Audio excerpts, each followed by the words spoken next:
Very good morning, everyone. Students, I am taking you chapter number 1, the Indian Constitution, and in the previous classes, we have studied about what is Constitution and why there is a need for the Constitution, right?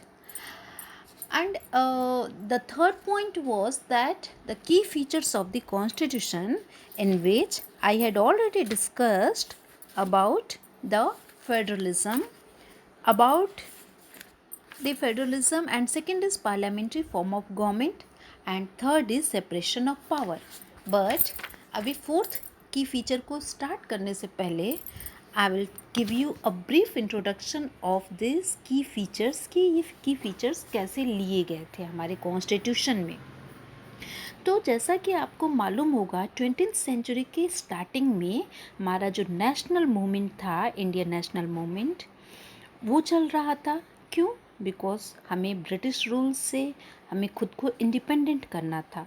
तो उस समय जो हमारा freedom जो struggle चल रहा था, तो हमारे जो नेशनलिस्ट लीडर थे उन्होंने ये सोचा कि जब हमारा अपना फ्री इंडिया होगा तो हम उसमें कुछ ऐसे की फीचर्स डालेंगे, कुछ अपनी उस डेमोक्रेसी में हम अब कुछ ऐसे फीचर्स डालेंगे जिससे हमारे कंट्री जो है वो बहुत ही ज़्यादा आगे रिफॉर्म होगा हमारी कंट्री का और बहुत ज़्यादा आगे बढ़ेगी। तो जो ये अथॉरिटेरियन रूल था, लॉन्ग टाइम से कंट्री में चला आ रहा था, तो इसका एक्सपीरियंस लेकर के हमारे लीडर्स ने क्या किया कि गवर्नमेंट में सबका इक्वल पार्टिसिपेशन हो। क्योंकि अभी तक तो ब्रिटिश रूल के अंडर में हमने देखा था कि हमें कितनी ज़्यादा हमें वायलेट किया गया था, हर जगह हमारा एक्सप्लॉयटेशन हुआ था, ठीक है। तो उन सब को देखते हुए हमने ये डिसाइड किया कि अब हमारी कंट्री में ये अथॉरिटेरियन रूल नहीं चलेगा, बल्कि हमारा एक ऐसा गवर्नमेंट होगा जिसमें सबकी इक्वल पार्टिसिपेशन होगी, नंबर 1।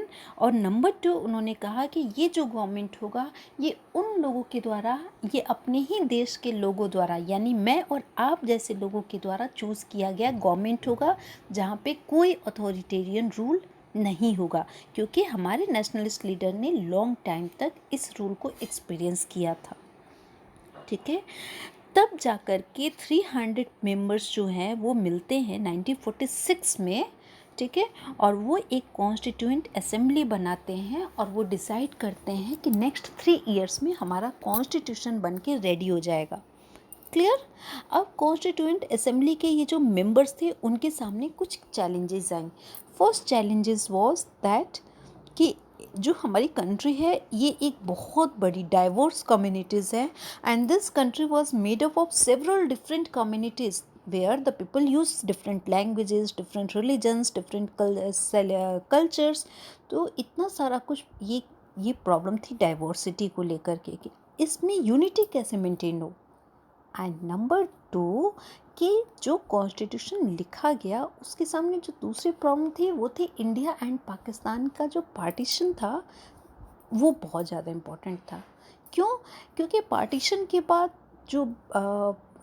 जो टर्मोइल देश में क्रिएट होता है, ठीक है। तो ये चैलेंज था ना कि इंडिया और पाकिस्तान में कितने लोग इधर रिफ्यूज़ी यानी कि शरणार्थी वाली जो हालत बनी हुई थी, उन सबको यूनाइट उनको भी एक जगह उनको यूनाइट करना था, ठीक है।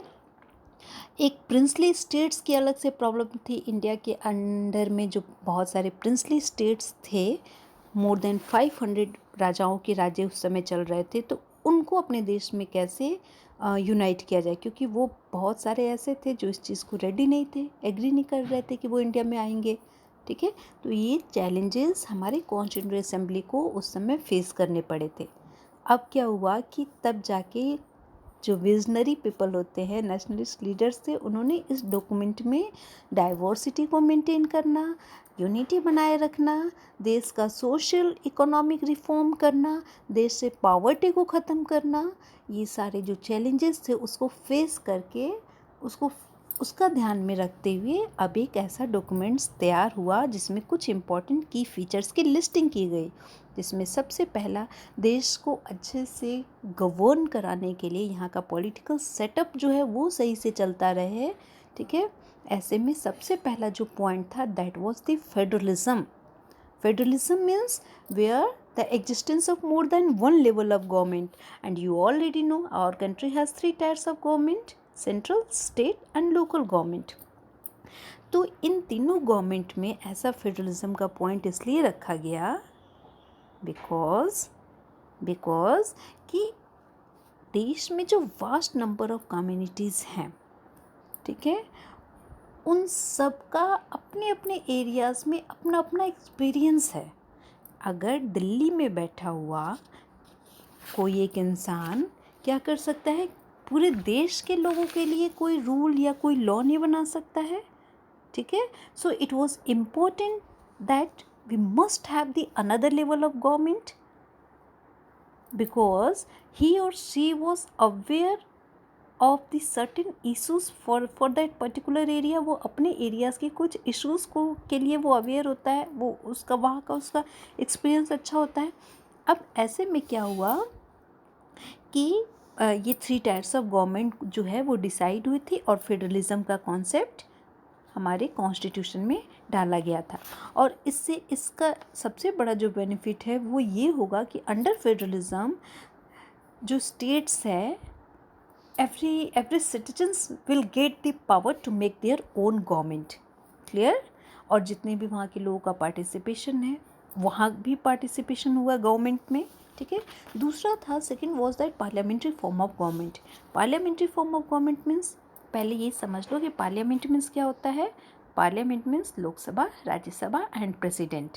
सो you must be very clear कि पार्लियामेंट्री फॉर्म ऑफ गवर्नमेंट में जहाँ पे हम लोगों के द्वारा, we the people of India choose our representative and send to seat in the parliament. उनको भेजते कि आप जाइए पार्लियामेंट में बैठिए और हमारे लिए कुछ काम करिए, आप अपना गवर्नमेंट बनाइए, हमारे लिए कुछ काम करिए. फिर वो एक्शन लेते हैं.